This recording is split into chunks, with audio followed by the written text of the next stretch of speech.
Oke, bismillahirrahmanirrahim. Alhamdulillahilladzi arsala rasulahu bil huda wa dinil haqq liyuzhirahu 'ala dinihi wa kafa bihi syahida. Asyhadu an la ilaha illallah wa asyhadu anna Muhammadar rasulullah nabiyya ba'da ma ba'du. Rabbi shrah li sadri wa yassir li amri wa hlul 'uqdatam min lisani yafqahu qawli. Allahumma shalli wa sallim ala sayyidina Muhammad wa ala sayyidina Muhammad.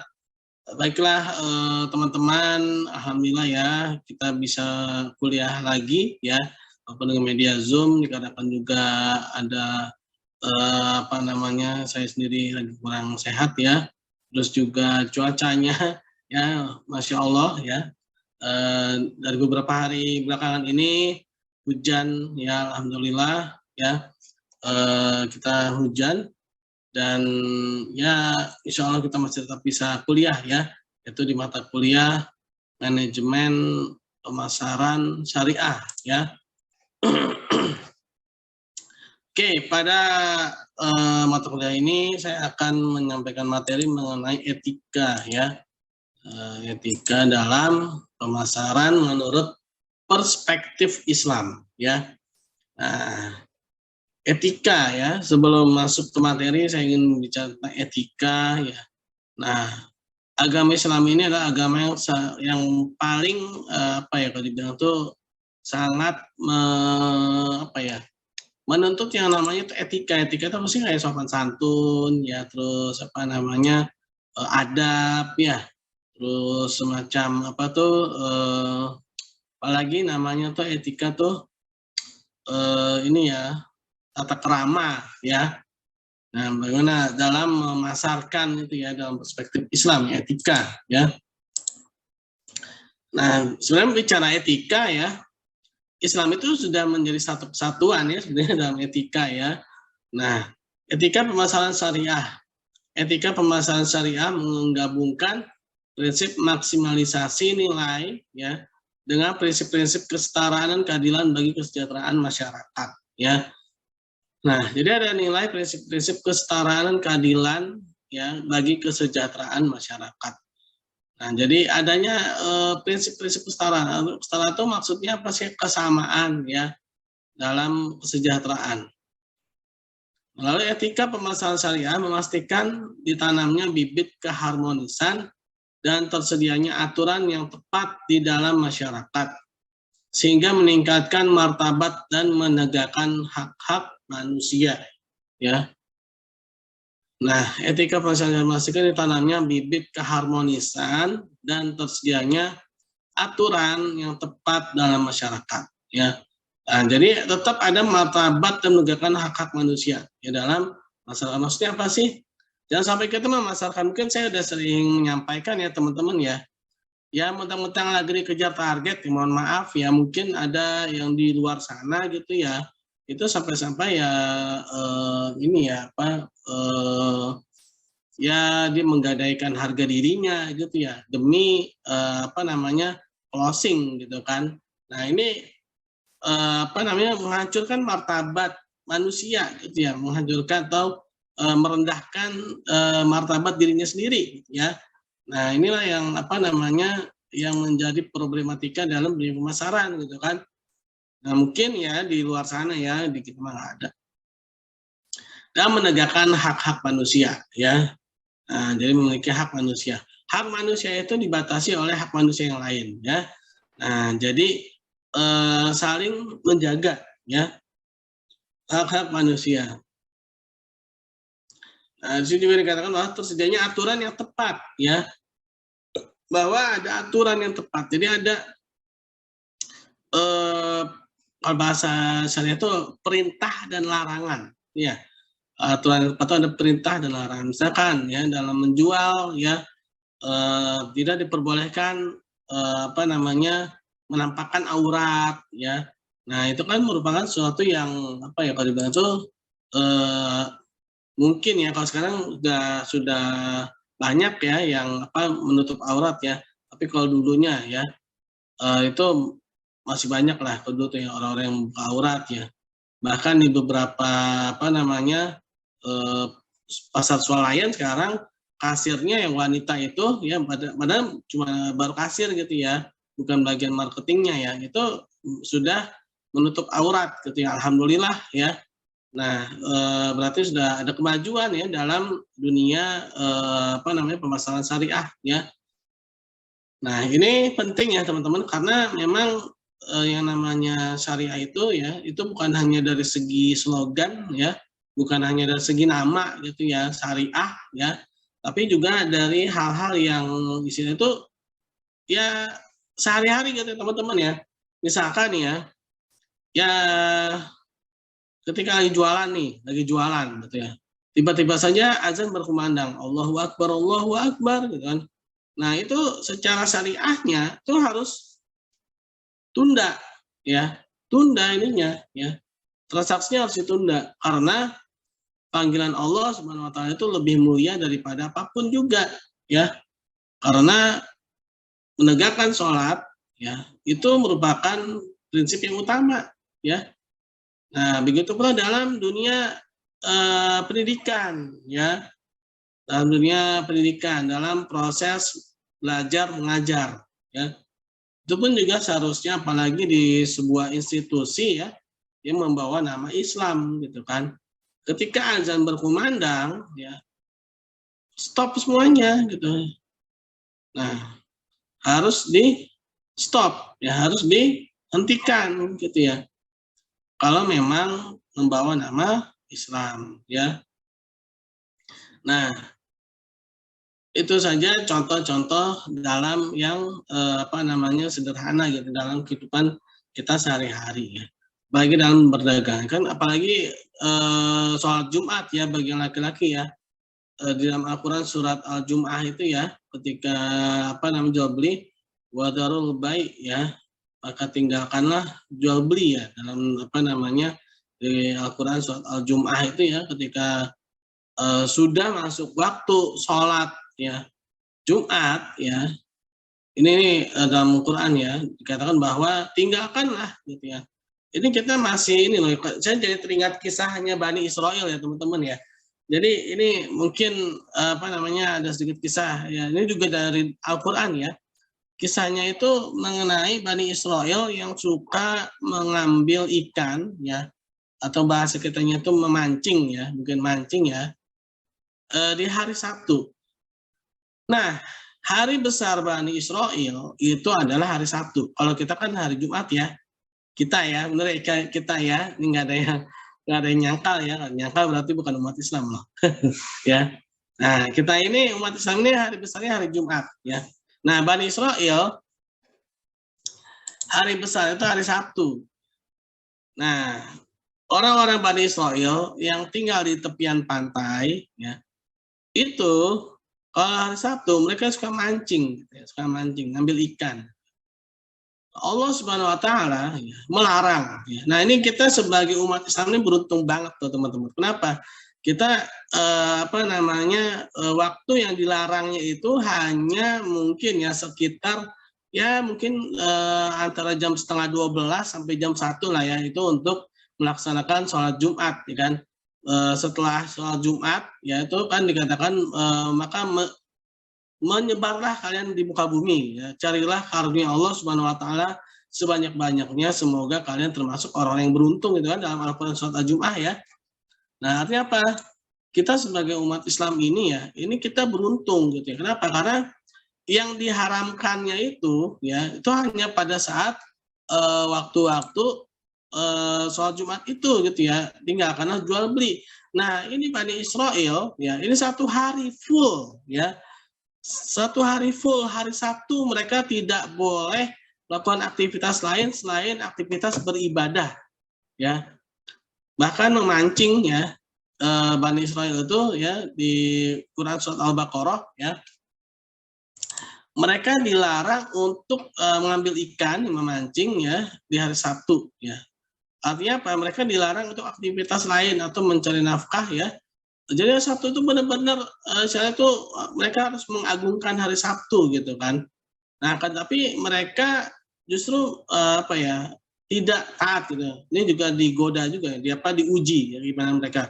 Jadi Allah Subhanahu wa taala datangkan ikan-ikan itu ya, di hari Sabtu ya dengan apa namanya jumlah yang banyak ya di pantai gitu ya. Nah, mereka akhirnya tergoda dan akhirnya mereka mengambil ikan gitu kan di hari Sabtu. Dan karena mereka melanggar, akhirnya mereka dikutuk oleh Allah Subhanahu wa taala menjadi kera atau menjadi monyet ya. Akhirnya mereka pun menjadi kera, menjadi monyet ya. Jadi kalau ada yang bilang monyet itu jadi manusia salah ya. Yang benar itu manusia menjadi monyet ya. Nah, ya. Nah, ini telur jadi ayam atau ayam jadi telur ya. Nah, yang pastinya dari Al-Qur'an itu dikatakan bahwa para pelanggar itu ya, yang mereka mengambil ikan di hari Sabtu itu ya, atau mereka apa namanya tidak beribadah pada hari Sabtu itu mereka dijadikan monyet oleh Allah Subhanahu wa taala. Nah, kita umat Islam ini beruntung banget ya. Mana udah cuman waktunya dari jam setengah 12 ya, kadang-kadang yang mohon maaf nih ya, yang laki-lakinya kadang-kadang suka ngerokok dulu ya, sampai begitu azan ya santai ya kan, sampai akhirnya begitu qomat baru pontang-panting lari tunggang langgang nyari masjid gitu kan, atau buru-buru masuk ke dalam masjid. Nah, itu kalau masih hukumnya Bani Israel tuh nggak tahu tuh jadi apa tuh ya. Nah, Bani Israel aja yang satu hari full ya, itu mereka dikutuk ya, gara-gara mereka melanggar gitu ya. Itu pun katanya kisahnya itu gini ya, jadi mereka itu memang, bahkan kisahnya itu gini, ada yang mengatakan mereka itu jadi menyiapkan semacam jaring di hari Jumat ya. Nah, lalu di hari Minggunya mereka buka jaringnya itu gitu ya. Artinya mereka dan itu pun masih dilarang ternyata ya oleh Allah Subhanahu wa taala. Nah, luar biasa kita umat Islam ini ya, banyak sekali apa istilahnya, keistimewaan ini ya, ini kita udah ya masya Allah banget ya. Nah, ini makanya dalam apa namanya, pemasaran syariah ini ya, itu yang namanya, waktu-waktu beribadah ya, yang namanya waktu ibadah itu ya harus didahulukan gitu loh ya. Karena Allah Subhanahu wa taala itu yang mengatur rezeki ya. Kita ini hanya sekedar mencari saja gitu, bukan, apa namanya, yang memutuskan ya. Nah, tadi ya kalau kita belajar dari hukum Bani Israil itu luar biasa ya, apa namanya, jangankan cuma sejam, 2 jam gitu, ya paling kita 2 jam lah ya kalau mau benar-benar istilahnya tuh, mungkin ya dari jam 11 sampai jam 1 gitu ya kita di dalam masjid gitu kan tiap hari Jumat gitu ya, untuk sholat Jumat ya. Nah, ini Bani Israil, ini 1 hari loh ya, mereka itu nggak boleh melakukan aktivitas apapun selain untuk beribadah pada Allah gitu ya. Nah, ini kita kadang-kadang ya, apalagi hari Jumat tuh ya, tuh itu yang namanya pasar ya, yang namanya pasar kalau hari Jumat tuh ya, di emperan-emperan masjid, itu kan banyak banget tuh ya. Itu kadang-kadang istilahnya tuh waktunya tuh benar-benar dipentokin banget tuh ya, dipentokin maksudnya, eee, kalau belum adzan gitu ya, adzan yang kedua gitu kan, itu masih rame tuh ya. Bahkan ada sebagian yang masih, duduk-duduk di luar masjid ya sampai qomat gitu ya. Begitu udah qomat dia baru tuh lari tuh ya, lari buru-buru masuk ke dalam masjid. Nah, itu kalau misalkan hukumnya masih hukum dulu Bani Israil tuh nggak kebayang tuh jadi apa tuh ya. Masya Allah ya, nggak kebayang. Nih yang laki-laki nih ya, Salahuddin, yang mana lagi nih? Aufi laki apa perempuan nih? Perempuan, Pak, perempuan. Oh, perempuan ya. Laki siapa aja sih nih? Nih ya. Ini kita sebenarnya belajar pemasaran syariah ini bukan cuma belajar pemasaran aja ya teman-teman ya. Jadi gini loh teman-teman ya, kita ini kan di sebuah institusi Islam ya, membawa nama Islam ya. Nah, ini jangan hanya kita ini belajar tapi kita lepas dari norma-norma keislaman ya. Ya contohnya itu ya, ketika lagi kuliah ya, ketika, apalagi di sini teman-teman kan muslim semua ya, dulu tuh saya tuh pernah ya, dosen saya non muslim karena memang bukan di sebuah institusi Islam ya, sekolah umum ya, perguruan tinggi umum ya. Itu walau alam ya, kalau mau suudzon mungkin ya suudzon ya, jadi si dosen itu tiap hari Jumat ya, itu dia antara sengaja atau nggak sengaja gitu ya.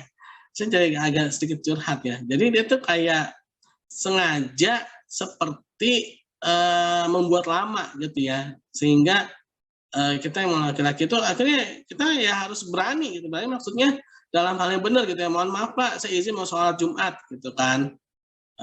Jadi kita langsung ngomong gitu ke dosennya, ya apalagi kalau misalkan nih teman-teman ya, ya kalau misalkan memang sudah azan berkumandang ya, apalagi sesama Islam loh ya, apa namanya, mungkin ini bukan sholat Jumat ya, kalau sholat Jumat ya mungkin ya enggak ya, tapi ini yang sholat-sholat biasa ya, sholat, 5 waktu ya, ketika sholat, biasanya zuhur tuh ya. Nah, tolong sampaikan kalau memang udah azan, sampaikan. Kita berani dalam hal yang benar dan dalam etika, norma sopan santun kita jaga gitu kan. Misalkan, masih ngajar gitu ya, padahal azan sudah berkumandang ya bilang aja ya. Kecuali kalau misalkan, si dosen sendiri sadar gitu ya, maksudnya dia bilang, "Mohon maaf ya saya minta waktu dikit," misalkan 5 menit aja gitu ya untuk, mungkin memang mau, apa namanya, sedikit lagi mau habis gitu. Beda kalau misalkan nih, ternyata melar sampai jam berapa gitu ya. Nah, itu mungkin boleh disampaikan tuh ya, dosennya ya, "Mohon maaf Pak, Bu," gitu ya, "sudah berkumandang, ya azan sudah berkumandang, kita meminta waktu untuk sholat," gitu ya. Nggak apa-apa ya, kita ini institusi Islam ya. Nah, ini tentang permasalahan syariah ya. Jadi, apa namanya, dalam memasarkan ya pun kita juga harus menjaga tadi itu ya, ketika berdagang ya, ketika apa namanya, berjualan ya itu harus melihat, apa namanya, norma-norma syariah itu ya.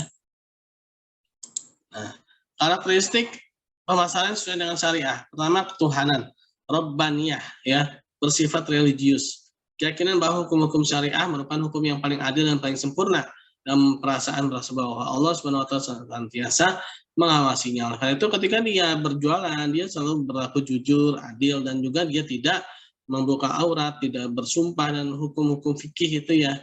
Bahkan Umar bin Khattab radhiyallahu anhu itu pernah mengatakan bahwa barang siapa yang tidak paham, apa namanya, hukum ya, maka janganlah kalian berjualan di pasarku, ya. Artinya apa, dia tahu hukum apa, syariat dulu tuh dalam berdagang dia harus tahu hukum syariat, ya. Kalau tidak ngerti hukum syariah, ya maka janganlah kalian berdagang di pasarku, ya. Nah, lalu etis, akhlakiyah, ya. Mengedepankan masalah akhlak, moral, dan etika dalam seluruh aspek kegiatannya, ya. Nah, misalkan tidak apa namanya, ya membuka aurat ya demi kejar target gitu kan. Nah, itu kan, dia tidak berakhlak, dia tidak bermoral kan misalkan dia sampai-sampai melakukan hal-hal yang tidak pantas gitu ya.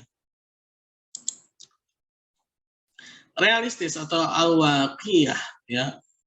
Nah, bukan konsep yang eksklusif atau fantastis ya. Apa nama eksklusif itu maksudnya, terlalu apa ya, umum gitu ya, atau, terlalu fanatis, maksud itu condong pada satu, apa namanya, eee, pada satu golongan gitu ya. Misalkan nih jualan ya, mentang-mentang dia satu suku nih, kalau misalkan ketemu sama sukunya itu dimurahin gitu ya, fanatis tuh berarti ya. Nah, dia harus adil gitu ya. Nah, terus juga eksklusif ya. Eksklusif itu maksudnya apa?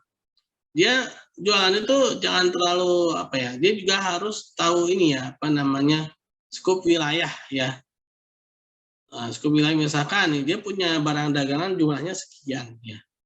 Terus, dia harus tahu tuh ring satunya dia tuh kalau jualannya itu di mana gitu ya. Misalkan wilayah mana gitu ya. Jadi nggak terlalu kesebar juga, khawatirnya gini, kalau terlalu jauh malah takutnya, nggak laku gitu ya, nggak laku. Anti modernitas, maksudnya apa? Anti modernitas, jadi, eee, ini ya, dalam hal ini ya, dalam hal agama ya, sebenarnya dalam hal agama itu tidak ada istilah modernitas ya.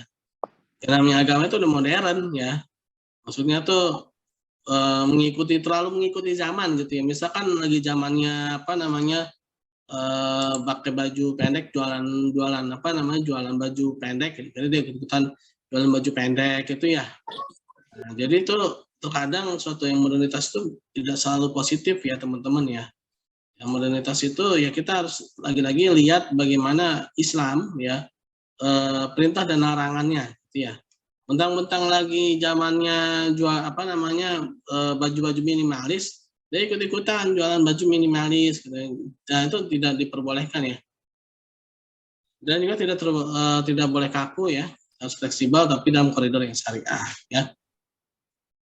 Lalu humanistis ya, insaniah ya, bersifat humanistis universal, maksudnya gini, misalnya teman-teman jualan suatu barang kebutuhan gitu ya, kebutuhan.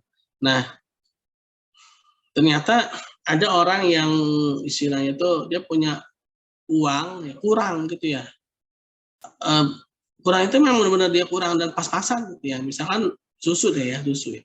Misalkan, apa namanya, jualan susu gitu ya, susu bubuk. Nah, ada tuh misalnya ada seorang ibu-ibu gitu kan mau beli susu buat anaknya, misalkan harga susunya 10.000 ya, dia cuma punya uang 9.000. Nah, teman-teman dari uang 9.000 itu sebenarnya nggak rugi gitu ya, walaupun bisa jadi impas doang gitu lah ya. Nah, kalau memang apa namanya, dia tuh benar-benar orang yang membutuhkan, kasih aja gitu ya, kasih aja gitu ya. Nah, itu namanya humanistis ya. Apalagi itu barang-barang kebutuhan pokok ya, yang istilahnya itu, konsepnya itu kalau makosidnya itu dia daruriyat ya. Nah, tidak boleh menetapkan harga yang memberikan kesan yang salah pada pelanggan bahwa mereka seakan-akan mendapatkan tawaran yang menarik. Nah, ya, jangan, misalkan gini,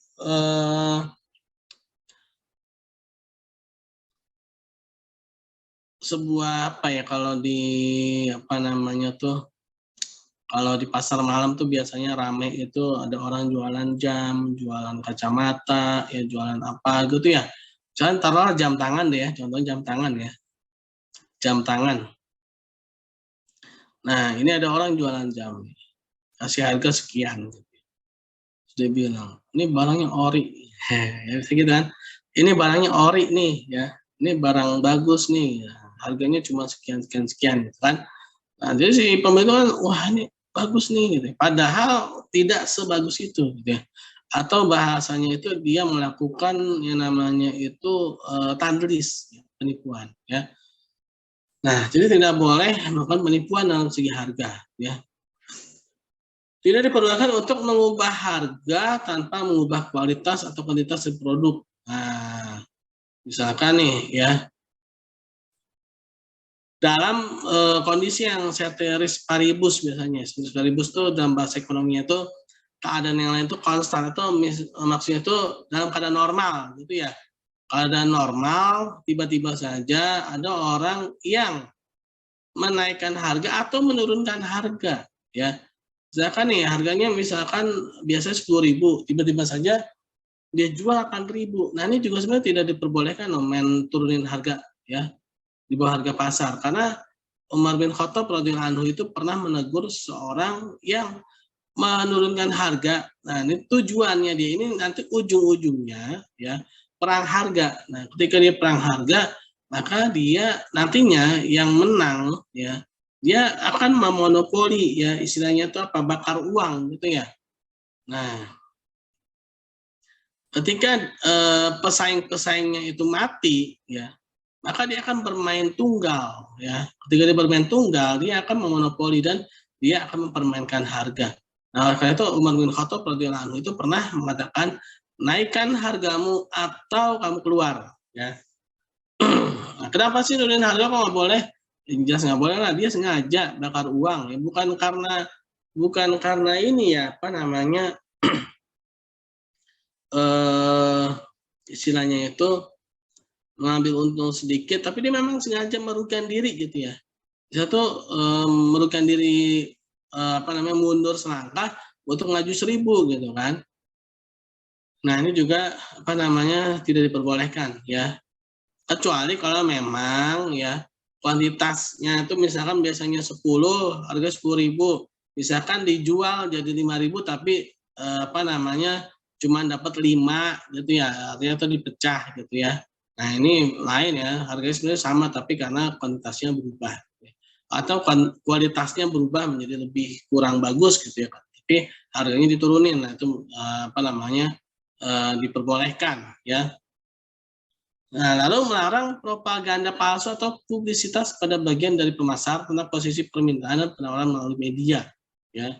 Nah, ini melakukan kebohongan ya, kebohongan yang dipublisitaskan. Ya misalkan apa namanya limited apa tuh? Kuantitas terbatas ya, limited edition. Nah, ya. Padahal bukan limited edition ya. Yang namanya barang mah kalau ada yang minta ya pasti ada gitu loh ya. Nah itu ya, seperti itu tuh bahaya tuh ya. Etika syariah memungkinkan sewaktu-waktu harga jauh lebih tinggi ya, sebagai akibat dari kelangkaan pasokan alam ya. Nah jadi yang namanya syariah itu nggak selalu harus lebih murah ya. Bisa jadi lebih murah, lebih mahal ya. Mekanisme penyesuaian harga tanpa intervensi dan persaingan sehat harus digalakkan ya. Nah ini tanpa intervensi selama tidak adanya distorsi pasar ya. Nah, karena itulah si apa tuh namanya Adam Smith ya, istilahnya dia invisible hand ya. Nah, padahal maksudnya itu adalah adanya ilham ya dari Allah Subhanahu Wa Taala yang menggerakkan seorang penjual dan pembeli untuk bertransaksi ya.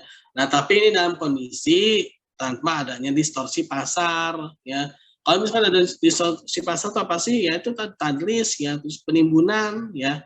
Itu distorsi pasar tuh. Kalau ada yang seperti itu, nah itu wajib ada intervensi ya. Wajib itu yang namanya pemerintah untuk turun tangan ya untuk menormalkan ya. Kalau dulu tuh zaman Orde Baru itu ada istilahnya itu operasi pasar ya.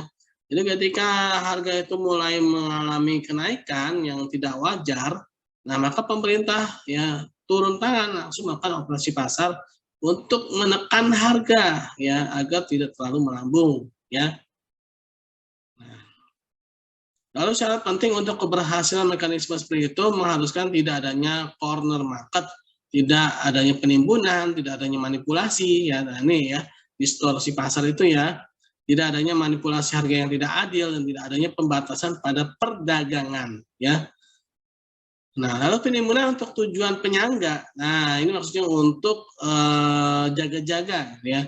Yang biasanya oleh pemerintah nah ini diperbolehkan ya. Untuk mencapai kesepakatan harga pada tingkat yang tidak akan lazim ya pada konsumen dan pada saat yang sama menuai wajar keuntungan pada staf pemasaran ya. Sehingga si pemasar ini ya si marketer ini dia mudah untuk jualan gitu ya. Kalau jualan barang terlalu mahal kan bingung ya. Yang penjual tuh bingung kenapa dia nanti yakin itu yang belinya pasti jarang ya. Mau pakai cara apa gitu kan, yang pasti dia akan kesulitan untuk berjualan. Khawatirnya malah nanti merusak akidah dia gitu kan, dia datang ke dukun ya, datang ke orang pinter ya, terus datang kemana ya, ke pohon, kemana gitu kan, untuk cari penglaris. Nah ini kan akhirnya merusak akidah kan, secara maqasid syariah, apa namanya, akidah dia sudah rusak ya, tidak bisa menjaga agama ya, gara-gara harganya terlalu mahal. Nah, Al-Quran mengutuk segala bentuk dari pernyataan palsu, tuduhan tak berdasar, pemasakan dan kesaksian palsu ya. Al-Quran. Lalu tidak etis untuk salesman melebih-lebihkan keunggulan produk yang sebenarnya tidak ada. Nah, tidak boleh terlalu berlebihan ya, apa namanya, menjunjung tinggi produknya. Wah, ini produknya nih, kalau makan produk ini Pak dijamin Bapak nggak mati-mati. Waduh, dijamin Bapak umurnya panjang, dijamin Bapak nggak akan terkena gitu kan ya. Nah, itu nggak boleh ya yang seperti itu ya. Nah, jadi harus sesuai dengan ininya ya, kualitasnya ya, tidak boleh terlalu melebih-lebihkan sampai bicara masalah umur ya. rezeki. Wah, Bapak kalau makan ini rezeki lancar loh, Pak. Wah, ente siapa? Ya, ente kadang-kadang ente gitu. Nah, dalam bidang promosi produk ya, etika pemasaran syariah akan mengikuti aturan berikutnya. Mencegah terjadinya periklanan palsu dan menyesatkan, ya. Menghindari taktik penjualan yang menyesatkan, menghindari promosi penjualan yang menggunakan penipuan atau manipulasi, ya. Nah, tidak boleh mengangkat iklan-iklan yang palsu, misalkan apa ya? Dulu tuh ya, saya ingat banget tuh ya. Jadi ada tuh iklan zaman dulu sebenarnya. Itu apa nama iklan mie instan ya. Saya nggak mau sebut produk ya, mereknya ya. Jadi ya kita tahu sendiri ya, mohon maaf ya. Yang namanya makan mie instan itu kan ada ininya ya, apa namanya, monosodium glutamat ya, MSG ya. MSG itu berbahaya untuk otak ya. Apa namanya, jadi MSG itu bisa membuat otak kita itu menjadi malas ya. Apa artinya tuh berpikir kita kan jadi kurang gitu ya. Nah, ini ada iklan ya mie instan tersebut ya itu di daerah Afrika sih iklannya, bukan di Indonesia ya. Indonesia tuh udah habis tuh dia tuh ya, dibully ya. Nah, itu iklannya di Afrika ya. Udah lama nih, iklannya udah lama. Nah, jadi iklannya itu ya kontroversial gitu dengan kenyataan ya teman-teman ya. Jadi diiklankan ya, kalau makan mie instan itu bisa jadi pintar gitu loh ya. Nah ini ya, jelas mie instan itu ada MSG-nya gitu kan. Nah ini ya, ini menyesatkan itu ya, palsu ya.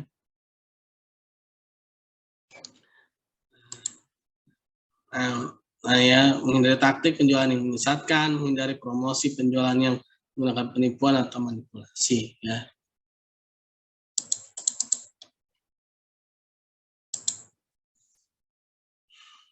Etika syariah dalam marketing mix, nah promosi. Menurut etika syariah, promosi dilarang menggunakan teknik promosi menonjolkan penggunaan daya tarik seksual perempuan. Nah ini ya, yang tadi saya bilang ya, tidak boleh ya, buka-buka aurat, ya waduh, apalagi, aduh mohon maaf ya, biasa itu, tapi ya sebagian lah ya, yang jualan handphone ya, kadang-kadang suka seperti itu ya. Kesaksian dan penelitian palsu, kontribusi pada kebodohan pemikiran, dan mendorong pemborosan. Ya, ini tidak diperbolehkan ya, bukan promosi hal yang seperti itu. Nah ini marketing mix sebenarnya nih ya. Nah lalu place ya, tempat. Tujuan dari distribusi harus menciptakan nilai dan meningkatkan standar hidup ya dengan menyediakan layanan memuaskan secara etis ya. Tempatnya itu bagus ya.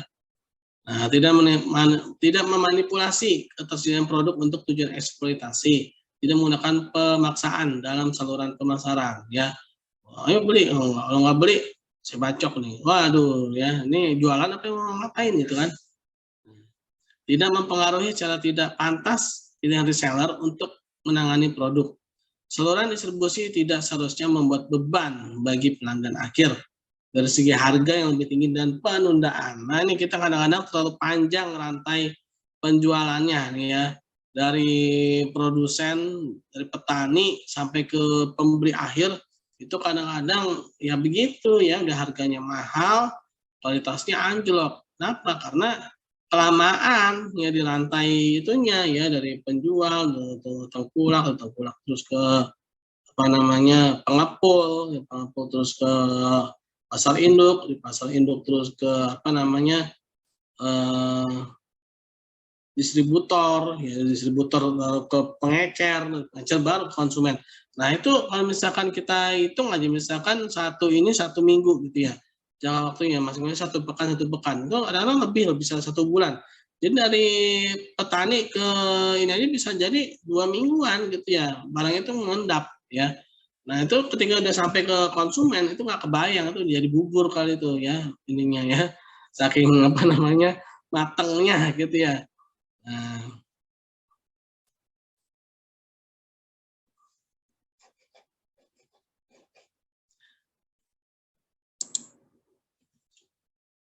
lalu produk ya, produk memasukkan unsur-unsur moral. Nah ya nih, terutama dalam Islam ya. Jadi misalkan HP ya, HP ketika seorang itu membuat HP itu awalnya itu yang namanya, mohon maaf ya, unsur moral itu mereka nggak memikirkan.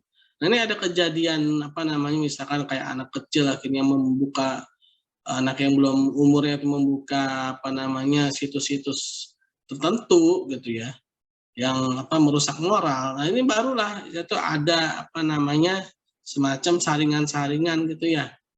Awalnya sih mereka memang belum memikirkan ke situ gitu. Tapi beda kalau misalkan Islam gitu ya. Islam itu sudah istilahnya itu jaga-jaga gitu ya.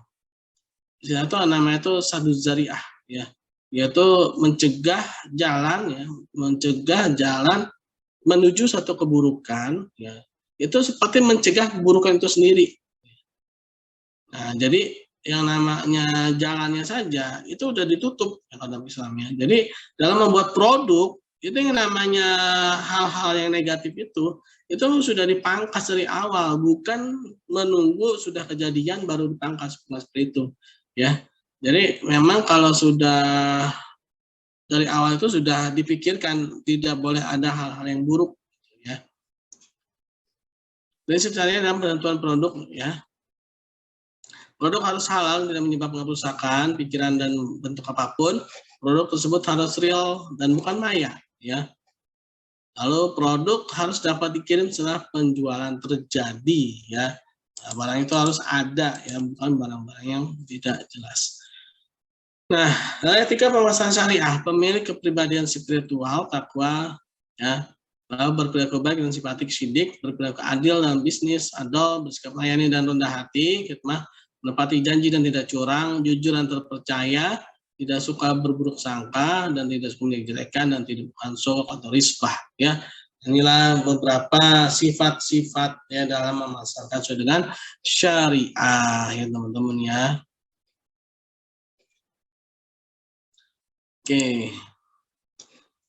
Oke. Itulah apa namanya sedikit materi ya. Kita sekarang pertemuan keberapa sih? 14 ya? Halo? Halo? Ya, Pak.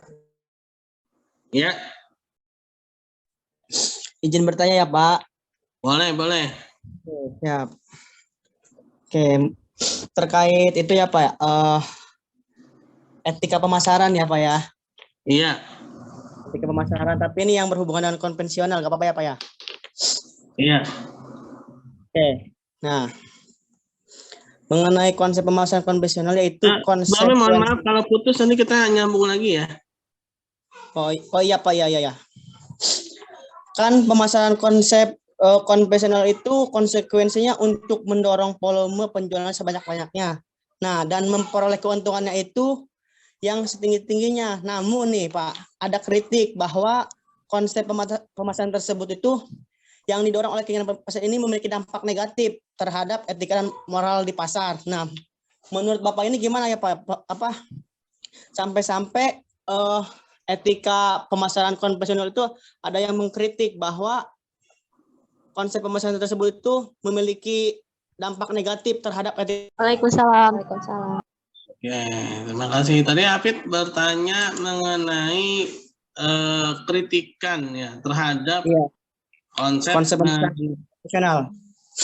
Pemasaran konvensional ya. Nah, memang gini ya. Ini sebenarnya panjang ya ceritanya ya. Kenapa bisa seperti ini? Ini apa namanya berawal dari ya adanya kesenjangan ya.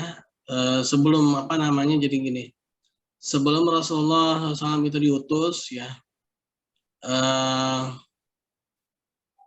Jadi ada kesenjangan antara agama dengan apa istilah itu rohaniawan dengan para pelaku dunia gitu ya.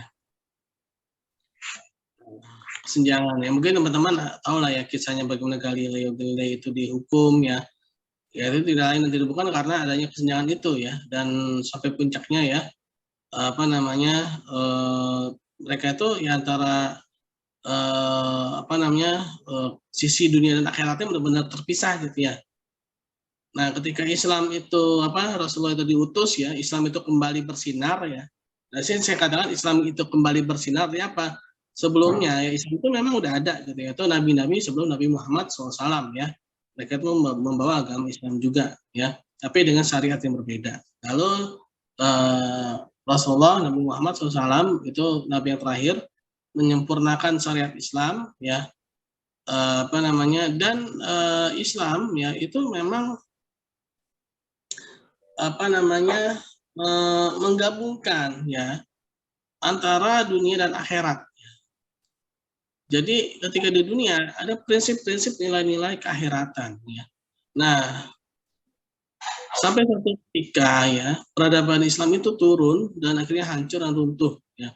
Nah, ketika peradaban Islam itu turun, hancur dan runtuh, itu sempat ya ketika itu sempat terjadi istilahnya itu gesekan apa namanya peradaban lah ya antara di luar Islam dengan Islam ya. Ada sebagian dari ya ilmu-ilmu Islam itu memang masuk ke mereka, tapi ada sebagian juga yang mereka buang gitu ya. Contoh ya mungkin kayak tadi tuh ya, contohnya itu seperti Adam Smith. Adam Smith menggunakan teori invisible hand itu sebenarnya dari sebuah hadis ya, yaitu mengenai harga. Tapi mereka itu tidak paham ya. Mereka itu tidak paham adanya Tuhan gitu ya, Allah Subhanahu wa taala ya. Nah, sehingga mereka itu ilmunya cuma setengah ya. Sehingga mereka hanya berpandangan pasar itu harus bebas intervensi.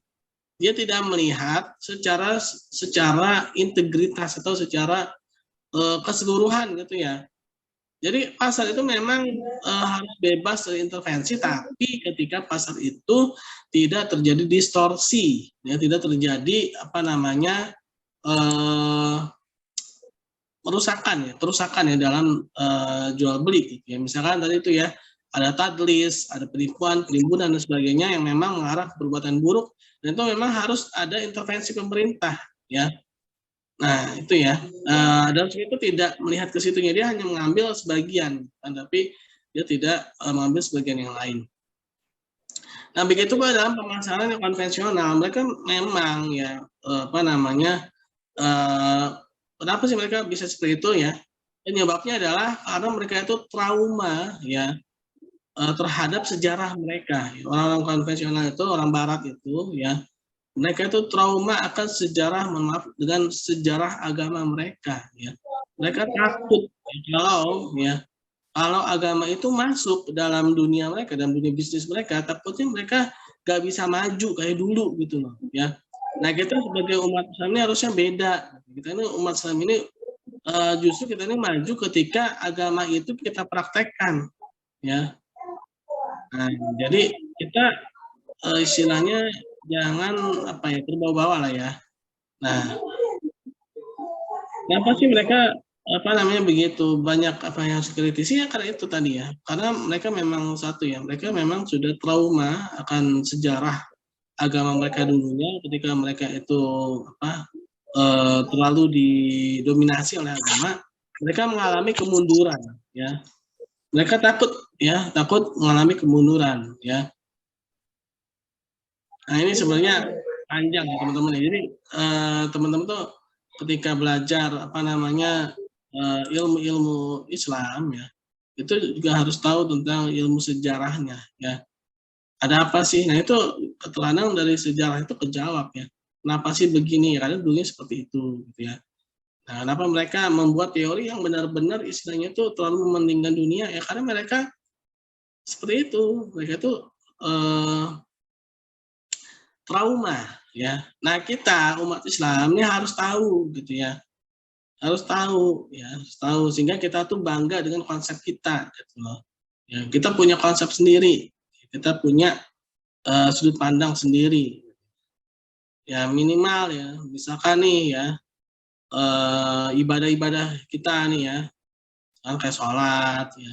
Kalau memang bukan yang urgent banget ya, ya udah sholat aja gitu loh.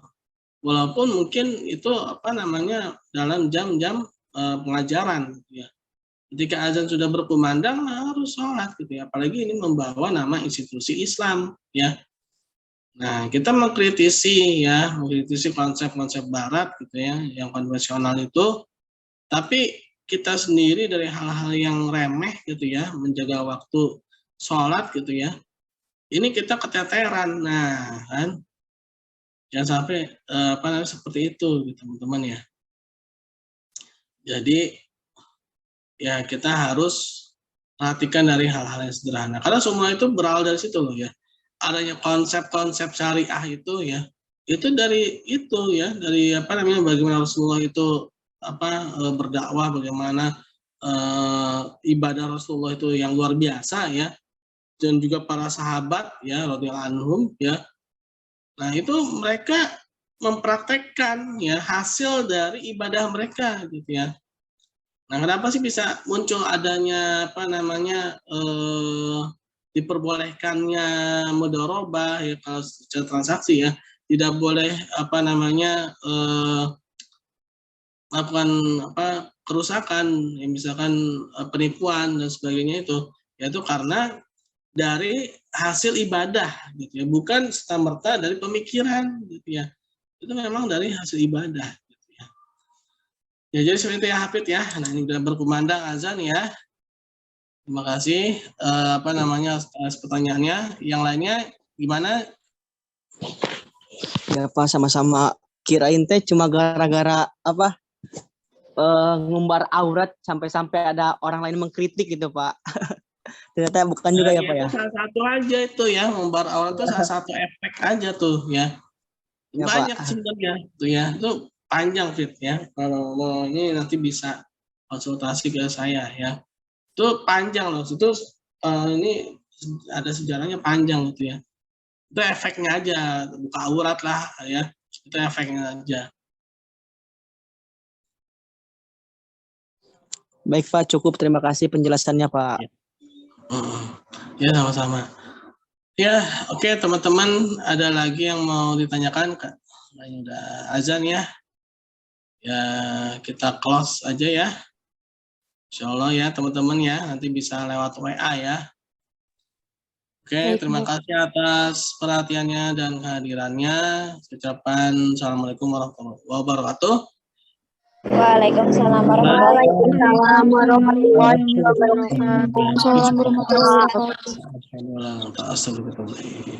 Oke.